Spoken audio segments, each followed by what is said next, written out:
There is a photograph of Princess Marina taken in the summer of 1934, just months before her wedding. She looks like someone who has never known real suffering. And in that moment, she hadn't. What followed was a life that began like a fairy tale, and then quietly, patiently became something else entirely. But this story is not really about Marina. It is about what she left behind. 3 children, 3 completely different lives, and in each one a thread of loss that seems almost too deliberate to be coincidence. By the time you finish watching this, you will understand why people who study the Kent family closely tend to go quiet when they reach the part about the children, the woman who built the foundation.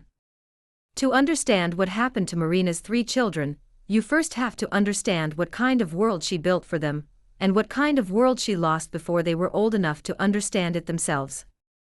Marina was born on December 13, 1906 in Athens, the youngest daughter of Prince Nicholas of Greece and Denmark and Grand Duchess Elena Vladimirna of Russia. She grew up in a world of inherited titles and shifting borders. A world where royal families moved between countries the way other people moved between rooms. Her mother was the granddaughter of Tsar Alexander II. Her grandmother on her father's side was Queen Olga of Greece. For the first 11 years of her life, Marina lived in the warmth of the Greek royal household at Tatoi Palace outside Athens. She and her 2 older sisters, Olga and Elizabeth, were raised with devotion and routine, encouraged to be devout by their grandmother, guided closely by their parents. It was, by all accounts, a genuinely happy childhood. Not the kind of happiness that gets performed in official portraits, but the real ordinary kind. Children playing in a garden, summer visits to extended family across Europe. A mother who was present and attentive. And then when Marina was 11, it ended. The Greek monarchy was overthrown, and the family was forced into exile. They settled in Paris, living modestly, renting rooms in a city full of other displaced aristocrats, who had once owned palaces, and now compared notes on how to manage with very little. Marina learned to sew her own clothes. She became fluent in French and English and German. She developed the kind of composure that only comes from being forced very young to adjust to loss. By the time she arrived in London in the early 1930s, Marina was already something different from the average royal woman. She had an eye for art, a talent for fashion, a genuine intelligence, and a manner that was warm without being soft. The British press were almost immediately enchanted by her. She met Prince George, the Duke of Kent, the 4th son of King George V, in London in 1932. They were distant cousins, both descended from King Christian IX of Denmark. Their betrothal was announced in August 1934. The wedding at Westminster Abbey on November 29, 1934, was the first royal wedding to be broadcast on radio. Millions of people across Britain and the Commonwealth listened. Marina wore a dress of Xantine-inspired silver brocade, a tiara of diamonds and sapphires, and carried herself with the kind of controlled elegance that made her the most photographed woman in England for the next several years. She and George made, by all accounts, an extraordinary couple. Their London home in Belgrave Square became a gathering place for writers, artists, musicians, and politicians. George was charming and restless, a man of complicated appetites, who had spent much of his 20s in a kind of turbulent personal wilderness, drug use, relationships with men and women that the palace did their best to manage quietly, a general reputation for being ungovernable. Marina, it seemed, steadied him, or at least she gave him something worth being steady for.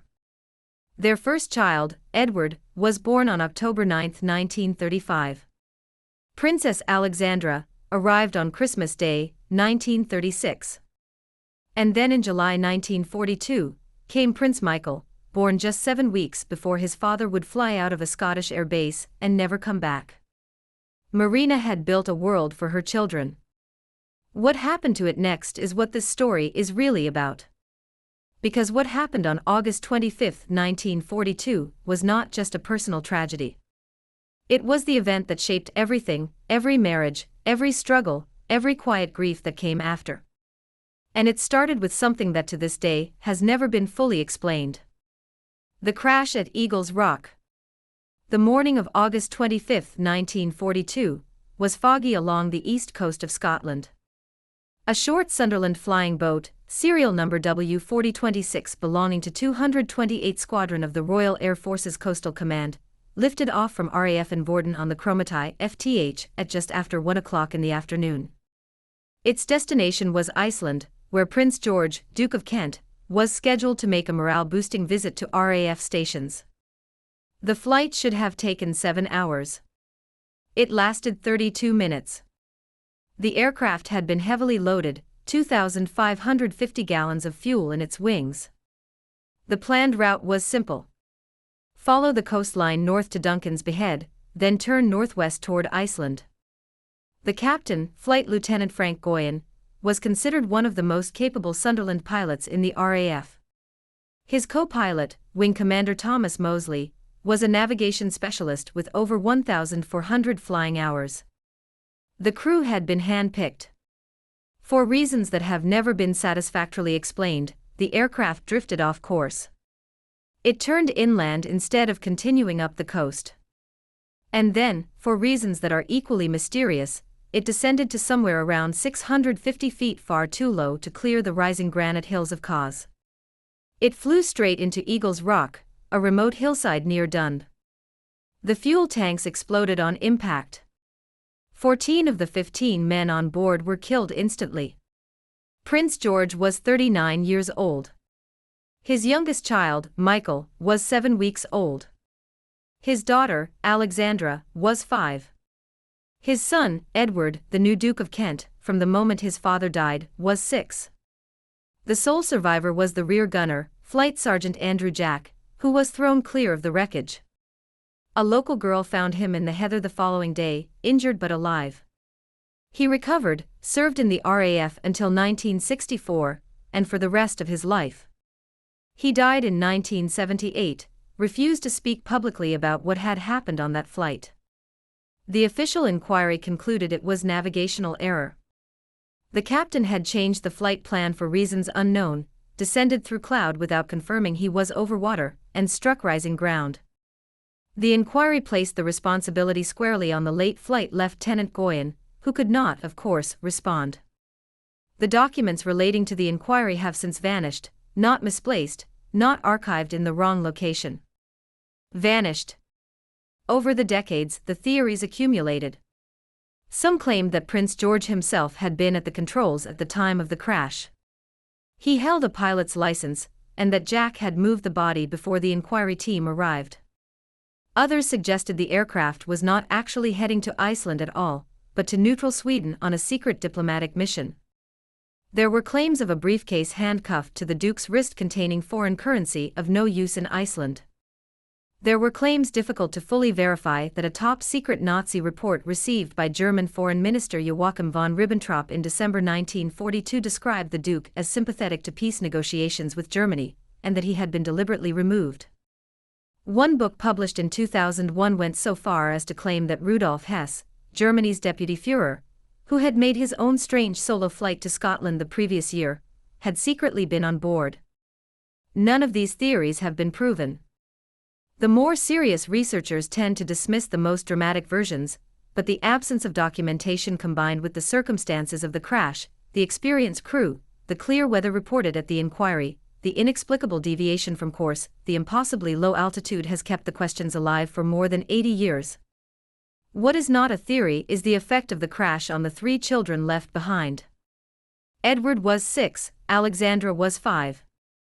Michael was 7 weeks old, and would never know his father at all. Marina had given birth to Michael on July 4, 1942. 6 weeks later, she was a widow.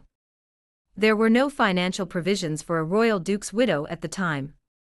The civil list payments simply stopped upon George's death, leaving Marina and the children without income.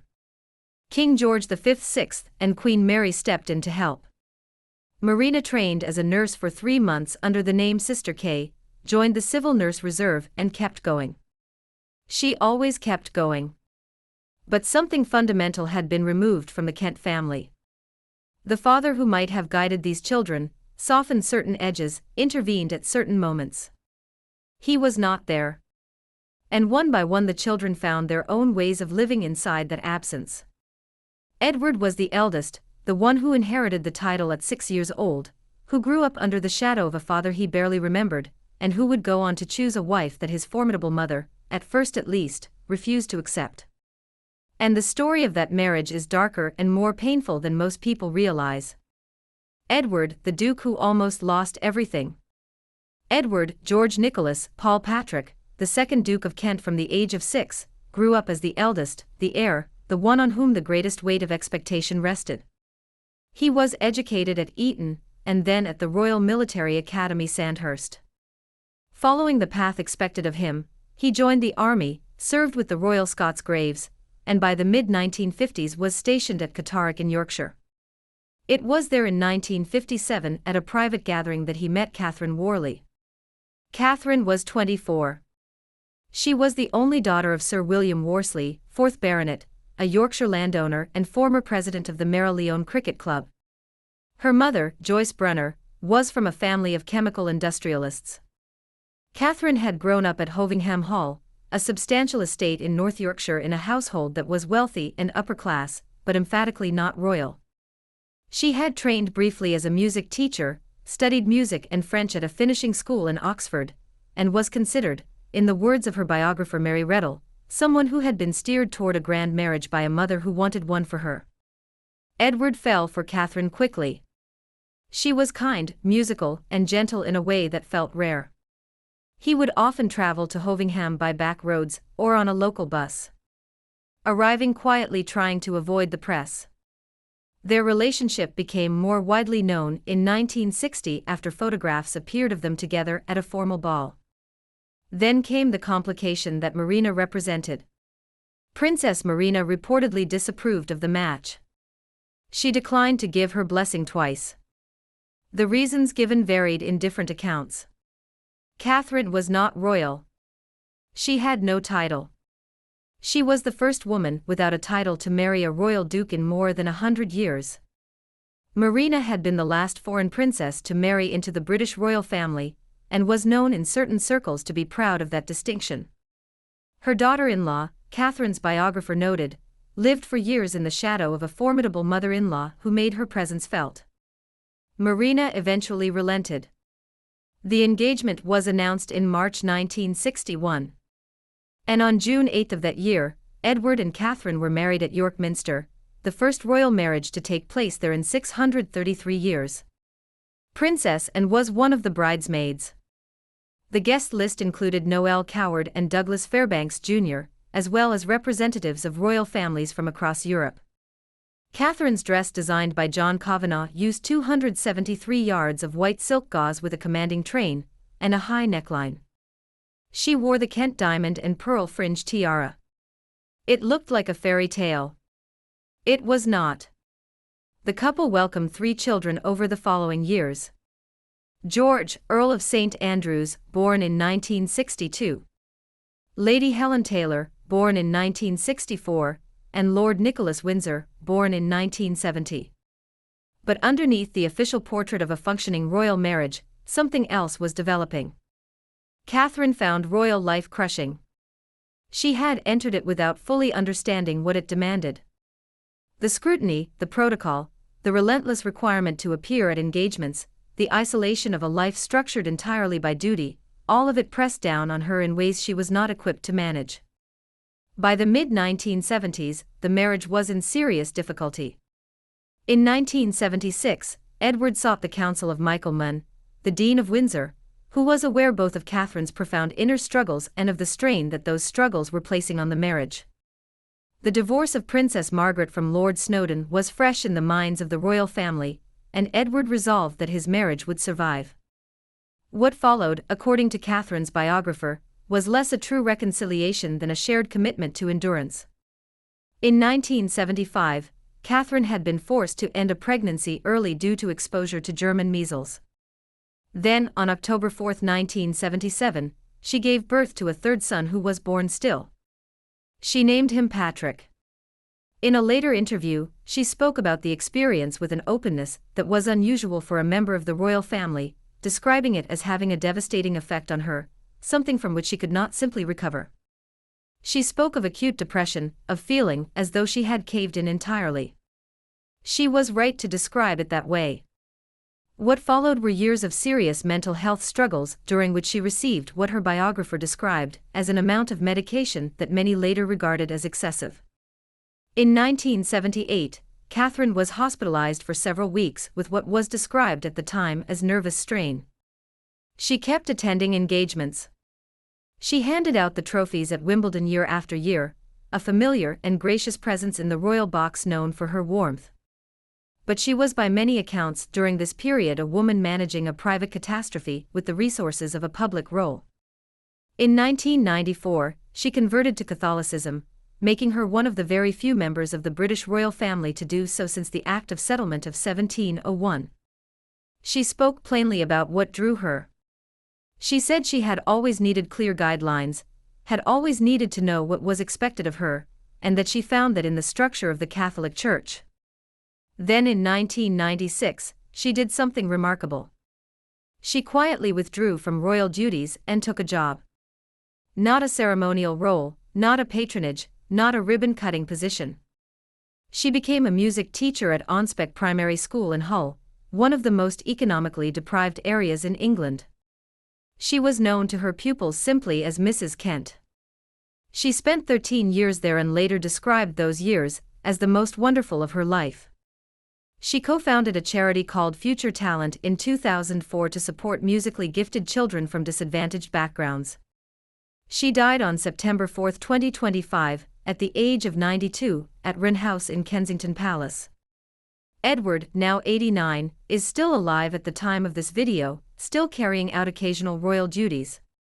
He has outlived his wife and spent the last several decades as one of the quieter, more steadfast members of the royal family. The 6-year-old boy who inherited his father's title, and spent the rest of his life trying to be equal to it. But as painful as Edward's life had been, the childhood loss, the difficult marriage, the weight of responsibility that came without being asked for, what happened with his younger sister, Alexandra, carried a different kind of ache, because Alexandra seemed for a long time to be the one who had navigated her inheritance most gracefully. And then her own daughter stepped forward and made sure the world knew that the Kent family's quiet suffering was not quite finished. Alexandra, the brightest star and the daughter who broke the silence. Princess Alexandra was born on Christmas Day 1936 at the family's London home in Belgrave Square. She was the second child and only daughter of George and Marina, and she arrived with a particular kind of brightness about her. Even as a small child, she was described by those who knew the family as warm and direct in a way that felt more natural than her elder brother's careful reserve. She was 5 years old when her father died, old enough to register the loss, young enough to have spent most of her life without a clear memory of him. During the war years, she lived for a time with her grandmother, Queen Mary, at Badminton, the same grandmother who had once treated the young Marina and her sisters as her own children when they visited London as girls. There was something circular about that, something poignant, a grandmother providing the stability that war and death had temporarily removed. Alexandra grew up to be what the press described as the most approachable member of the royal family. She was the first British princess to attend an ordinary school, enrolling at Heathfield School near Ascot in 1947 when she was 11. She later studied music and French in Paris. She began undertaking royal engagements in her late teens, and by the early 1960s was representing the Queen independently across the Commonwealth, traveling to Australia and elsewhere with a warmth that seemed entirely genuine. She fell in love with Angus Ogilvy, a businessman 8 years her senior from a noble Scottish family with close ties to the Windsor.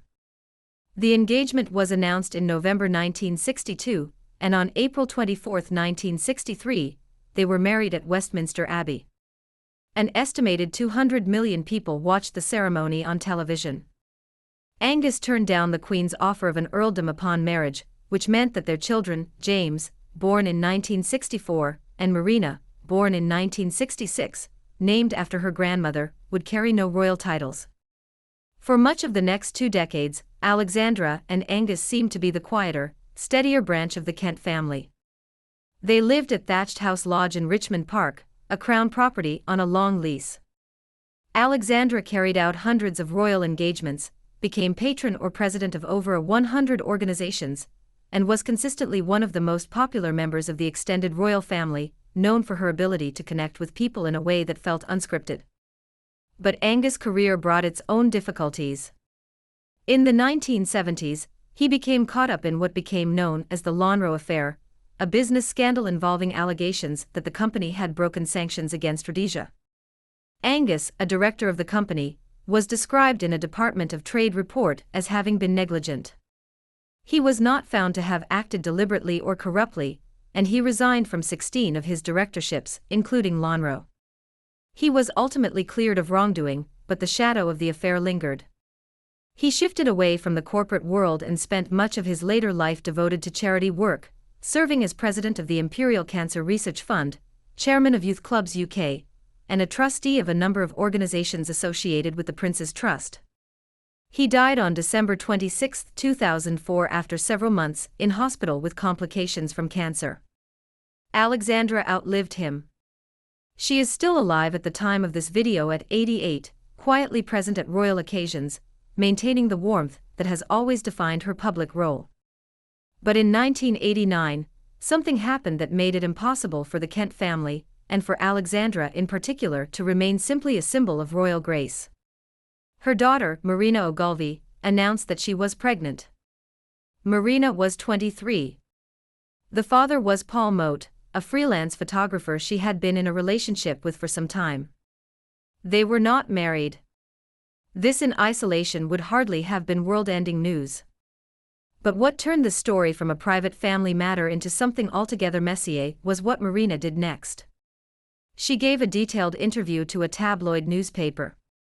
In that interview, she described the reaction of her parents that they had pressured her either to marry quickly, in what was characterized as a rushed arrangement, or to end the pregnancy. She also said that her trust fund and monthly allowance had been cut off, and that she had written directly to Queen Elizabeth II addressing her as Dear Cousin Leet, asking the Queen to intervene on her behalf. Marina's parents denied the account. They said they loved their daughter, that she was welcome at home at any time, and that the depiction of their response was inaccurate. Marina and Paul Mote married on February 2, 1990. They had 2 children, Zanuska and Christian. The marriage ended in divorce in 1997.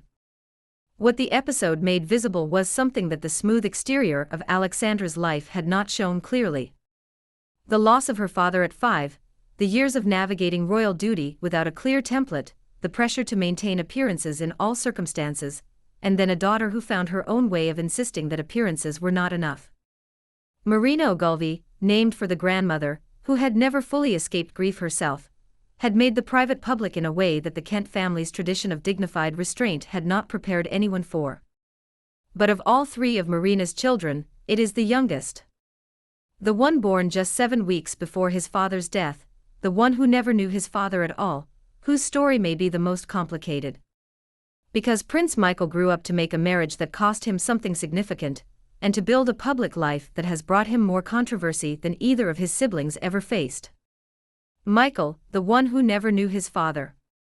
Prince Michael of Kent was born on July 4, 1942 at Coppens, the family's country house in Buckinghamshire. He was the 3rd and youngest child of George and Marina. His father was dead before Michael was 2 months old. This is not a small thing. To grow up in a family shaped by a loss that preceded your own memory is to inhabit a grief that belongs to everyone else, and that you have to take on faith.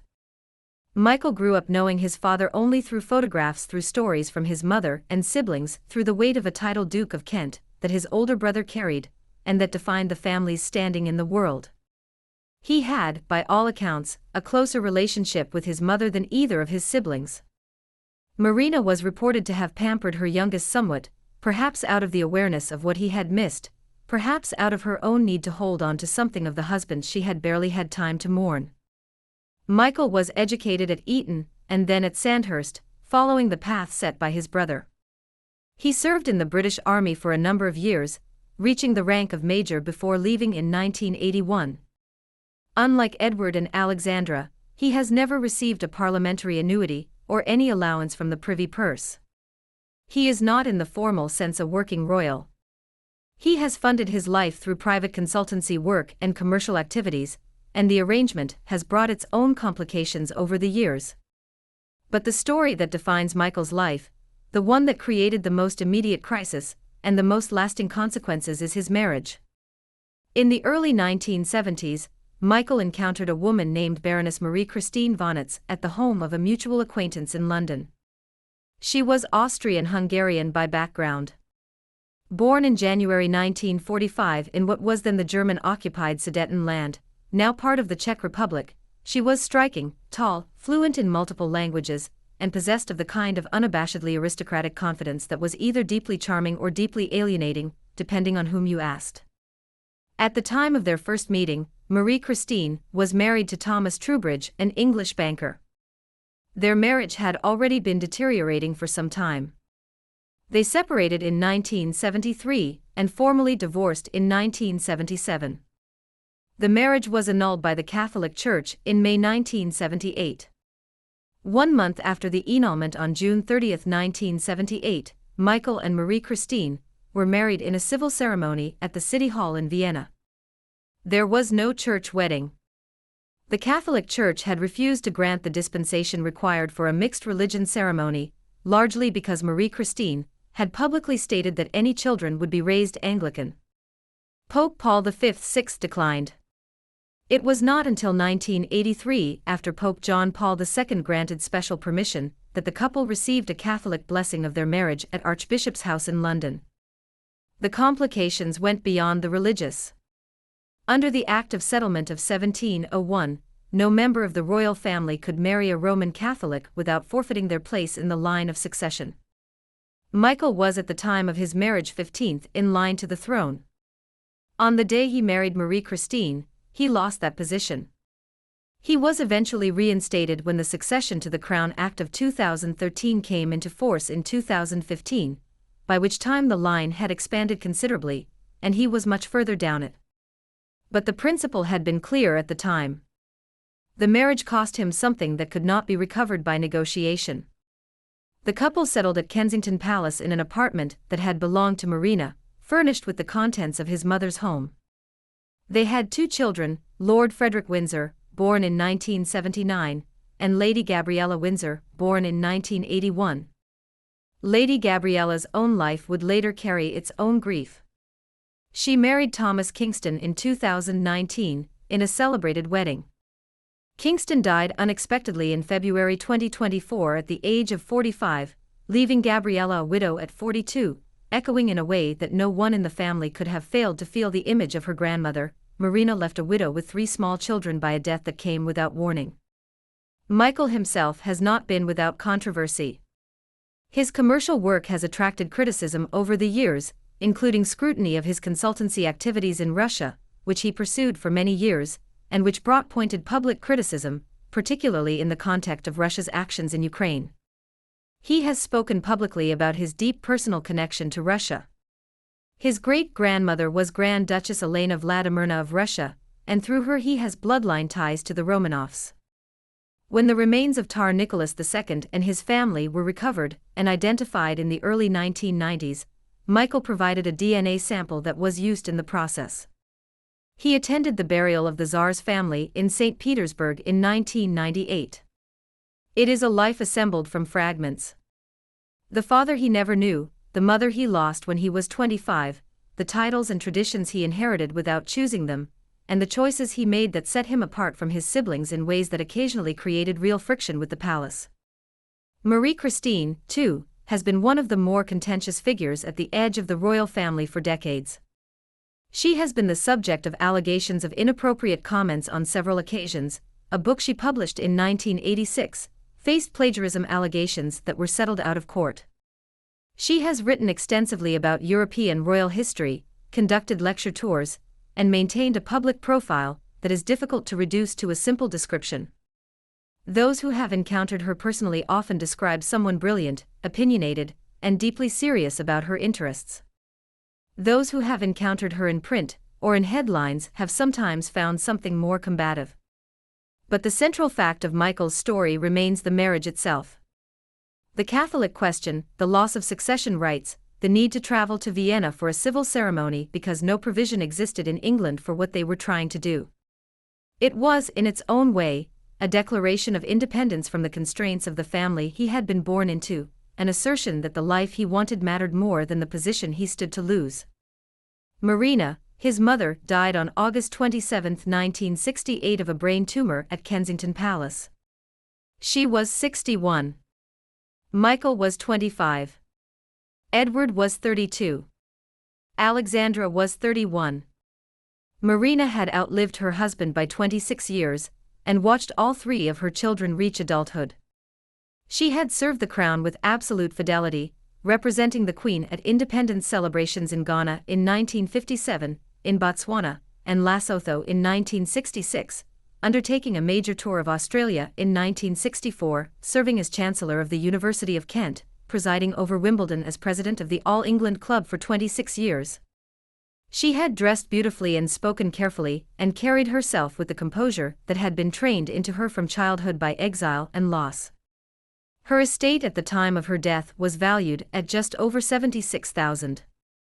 For a woman whose life had been so outwardly grand, it was a modest sum, a reflection of the fact that the glamour had always been borrowed from position rather than from actual wealth. She was buried in the royal burial ground at Frogmore. On the day before her funeral, her husband's body was moved there from St. George's Chapel, Windsor, so that they could rest together 26 years after the crash at Eagles Rock had separated them. 3 children, 3 different inheritances of the same loss, and above all of it, the difficult marriage, the business scandal, the public dispute, the forfeited title. There is the original absence. A father who died at 39 when the youngest of his children was 7 weeks old, and a mother who spent the rest of her life keeping everything upright on her own, what the children carried. It would be easy, looking at the 3 Kent children from the outside, to see 3 relatively privileged lives shadowed by the ordinary complications of public existence. A duke with a troubled marriage, a princess whose daughter caused a tabloid scandal, a prince who fell in love with the wrong woman by the crown's definition. But there is another way of seeing it. Edward was 6 when his father died and became a duke. He spent his entire adult life trying to live up to a title that arrived before he was old enough to understand it. He chose a wife he loved, who was not built for the life the title required, and he chose to stay, not because the choice was easy, but because leaving was something he had decided quietly he would not do. He watched his wife struggle. He stayed. And when she chose in her 60s to set aside the role of Duchess entirely, and become a music teacher in Hull, he let her. Catherine died at 92 on her own terms, having spent her last decades doing the thing she had always wanted to do. Alexandra navigated the loss of her father at 5 and built a public life of genuine service, warmth, and consistency. She was one of the most loved members of the extended royal family for decades. When her daughter Marina broke the family's tradition of private suffering by speaking openly about a painful dispute, Alexandra endured it with the same composure she had maintained through everything. The composure was real. So was the cost of maintaining it. Michael grew up without a father in a family still marked by that absence, and made the choice to marry the woman he loved even when it meant losing his place in the succession. He has lived outside the formal structure of the working royal family. No official allowance, no regular ceremonial duties, funding his own life through his own work, in a position that is neither fully inside nor fully outside the institution he was born into. All 3 of them carry in different forms the same original event. A plane that turned inland when it should have followed the coast. A hillside in Cos on a foggy August afternoon. 14 deaths in 32 minutes. Prince George, Duke of Kent, was 39 years old. His oldest child was 6. His youngest was 7 weeks. The documents from the inquiry into his death no longer exist. The question of what really happened on that flight remains more than 80 years later unanswered. Marina of Greece and Denmark came from a family of royal exiles who had learned to keep going. She kept going for 26 years after the crash. She raised 3 children in circumstances that the palace had not actually made provision for. She worked. She represented the crown with dignity in places as far apart as Ghana and Australia. She appeared at Wimbledon every summer. She died in 1968 at Kensington Palace at 11:40 in the morning of a brain tumor in the same building where she had lived since 1955. She was 61, the same age at which a great many people are just beginning to feel that life has opened up a little. Her children, Edward, Alexandra, Michael, had each by then found the life that circumstances and choice had produced for them. None of those lives were simple. None of them were unmarked by the loss that had come before they were old enough to choose anything for themselves. In the end, this is not a story about tragedy in the dramatic sense. No single event defines it after the crash at Eagles Rock. It is a quieter kind of story about what it costs to carry a loss you did not ask for in a role that requires you to carry it gracefully over the course of an entire life. About what gets passed down through families, through bloodlines and buildings and the name on a tiara. About 3 children who grew up inside an absence and found their own ways of being present. Marina named her youngest daughter Marina. Alexandra named her daughter Marina. The name traveled forward through the family, carrying with it the memory of the woman who had brought it from Greece to England in 1934, who had worn it with such composure, and who had been gone since 1968. Some things persist. If you enjoyed this video, please like and subscribe to our channel so you never miss out on more fascinating stories.